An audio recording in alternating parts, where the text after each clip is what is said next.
Good morning, everyone. Grab your coffee because this morning we are going to be asking the big question, are you ready for condo living? Now, if you're new to my channel, I want to say hello. My name is BarrettPastor. I am a real estate broker with MVP Realty here in Naples, Florida. I've been a real estate broker for 24 years. So hopefully I'm coming to you from a place of experience and I'm able to be a resource for you here in our area of Southwest Florida.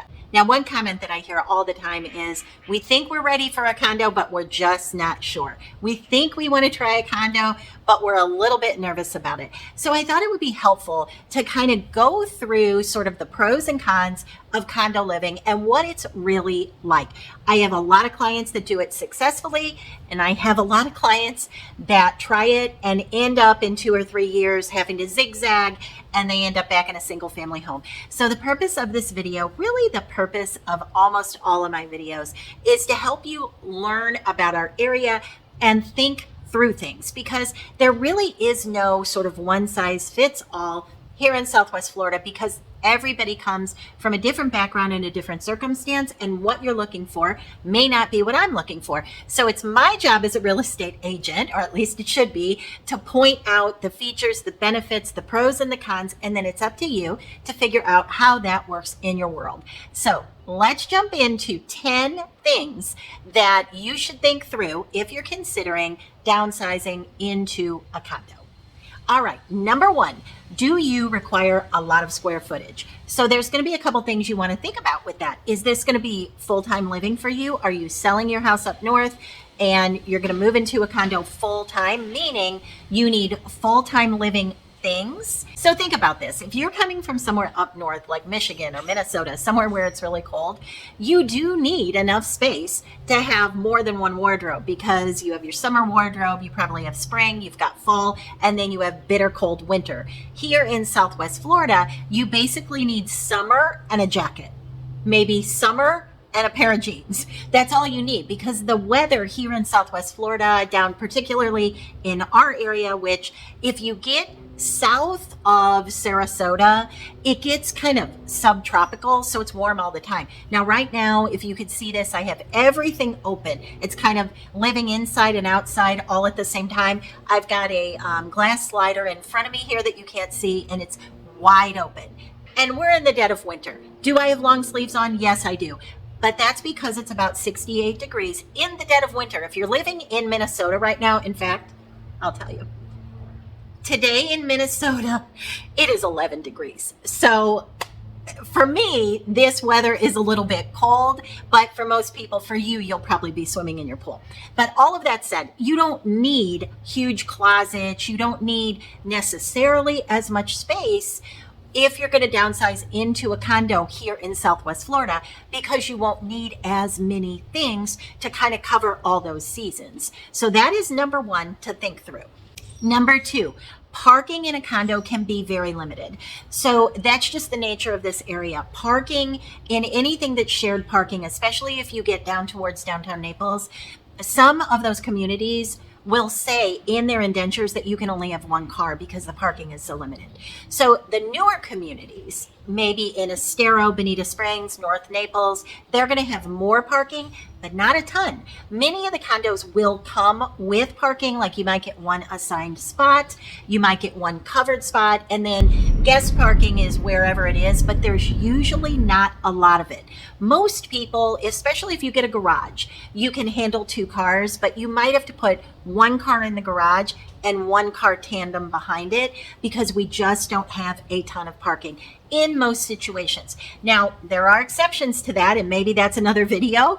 There are some hybrids, like villas and coach homes and things like that. But in a true condo, your parking will tend to be very limited. All right, number 3. How do you feel about revolving neighbors? Because you're going to have them. Now, we have rules here in Collier County, and really Lee County has a lot of rules as well, against Airbnb type situations. We don't like to have that here, and the main reason is because it really devalues everyone around you. So you don't want to live in a condo-tel, yet which is sort of a condo hotel hybrid. You don't want to have a different neighbor every weekend. That's just problematic. So we do have rules against that here in our area. But most condo associations, if not all, will have some rental policy. So the ones that are the most strict are maybe you can only do one a year, which is unusual. Next to that would be 2 a year, but 6-month minimum. So then you are kind of having that seasonal renter, and that's fine.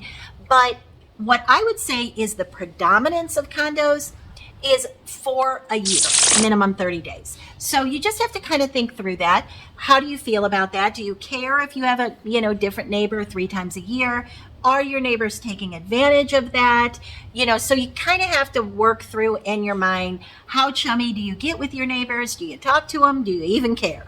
All right, next one, number 4, condo fees. So specific to our area, if you're going to do something with golf, now not public golf, if you buy in a community that has a public golf course, then your fees are still going to be very reasonable because it's a public course. So it's not tied to the real estate. You do get the benefit of the beautiful grounds, and there's some great communities that offer that offer public golfing that you don't have to pay for. I love those. If you're interested in those, let me know down below and I'll definitely get back to you. But if you buy in a community that has bundled golf, anticipate your fees are going to be in the ballpark of $1,100 a month because the golf is bundled into the real estate. Now, on just a normal condo, I'm saying normal, just let's say a 2-bedroom condo that has a nice community pool, maybe some walking trails, lakes in the community, beautiful landscaping, maybe there's a community room, something like that. Anticipate that on average in our area, you're going to be between $400 and $500 a month to manage something like that. That's going to be your maintenance cost. Now, the good news is you're only going to insure that it covers your exterior homeowners. So keep in mind, here in Southwest Florida, your roof is the high dollar amount. So you don't have to worry about insuring your roof. So that, let's say it's $400, that's $4,800 a year. That's really not bad when you consider the only other insurance you're going to pay for is what you insure on the inside, which should normally be in the ballpark of $50 a month or so. So you have to be aware of those fees, that they do range in that range anywhere from on average $400 to $500 a month, but they do get way above that. And anything below that, I would be very hesitant. You want to make sure that you're working with a good agent down here in our area that will help analyze, really you want them to analyze it for you, what the financials look like, because you don't want to buy into a situation where they're underfunded because the fees are too low. Yes, they're affordable, but they're too low to keep the community beautiful. And the second a tropical storm or hurricane comes through there, you're going to have a big roof assessment. All right, number 5, we're halfway there. Bedrooms and bathrooms. So in a condo, you're mainly going to get a 2-bedroom, 2-bath. Sometimes you can get 2 bedrooms and a den, and what the den is just a little room, sometimes with a window, many times without, but it's basically just a room cut in with no closet, so that if you wanted to put a Murphy bed in there, if you wanted to put a pull-out couch in there, you would have it for a guest. But most of the condos are 2 bedrooms, 2 baths. I get people all the time coming from up north that say, I want at least 3 bedrooms and 2 bathrooms. In a condo, though, it's just, they're smaller. You don't have that kind of space in a condo. All right, number 6. How do you feel about hearing your neighbors? Now, I'm not saying that the condos are built poorly. Some of them are, but not all of them. And again, you want to work with a good agent, because agents that have been here for a while, we know. I always tell my buyers that if they're wanting to look at a condo, there's a few out there that upstairs, the flooring was not necessarily built as thick as it should have been with concrete blocks, and you're going to hear your neighbors tap dancing up there.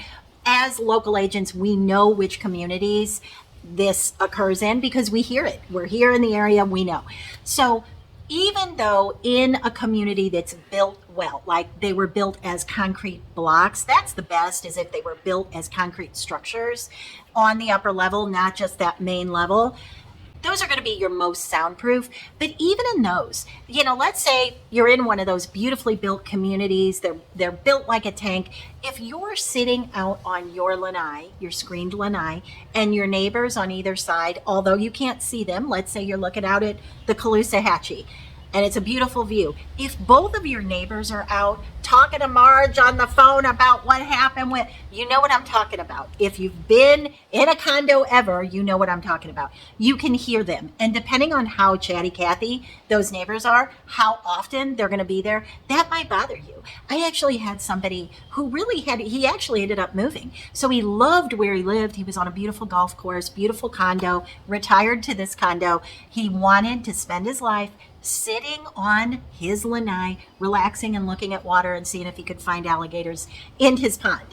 His neighbor had that same vision, but they loved smoking cigars, and it bothered the heck out of him. He couldn't stand it. He ended up moving. So definitely keep that in mind. All right, number 7, resort style cliques. Now, what do I mean by that? Let's say you're somebody that likes to go up to the pool. You're going to go in your swimsuit. You're a woman. You're already self-conscious. Many of us are if you're anything like me. And off you go to the pool. And every time you go to the pool, there's a group of women that all know each other. And it just makes you uncomfortable. You don't get a good vibe from them. They're there sitting in that same section every time you try to go to the pool. That's one scenario. Might be another situation where the pool is small and it's super crowded. So you just want to go with your book, relax, get a little sun, cool off in the pool. But the pool is small and it's in season. Let's say it's February and there's 30 people in the pool and the limit is 35. You might not enjoy that. Those type of things can happen, and you might have groups. Sometimes you'll have a couple, 2, 3 families that come down every single year together, and they're always there taking up all the room in the pool. At least you feel that way anyway. Number 8, increase in fees. And we touched a little bit upon that on number 4, talking about fees. But what I'm referring to here is just even, let's say a hurricane didn't come through, but your fees are super reasonable and they want to do a beautification project, or they want to upgrade the clubhouse, or they want to do something, they need to resurface the pool. If you don't have enough in your reserves, or you even have strong reserves, but this is just going to be an expensive project, you can see a jump in your fees, 20-25%. Now, is that common? No. And again, work with a good agent who can help you kind of determine, is that likely to happen? Because we can look back through and see when the most recent increase was, and we can make a good crystal ball guess. But you need to be aware that your fees as a whole will probably increase as you own that unit.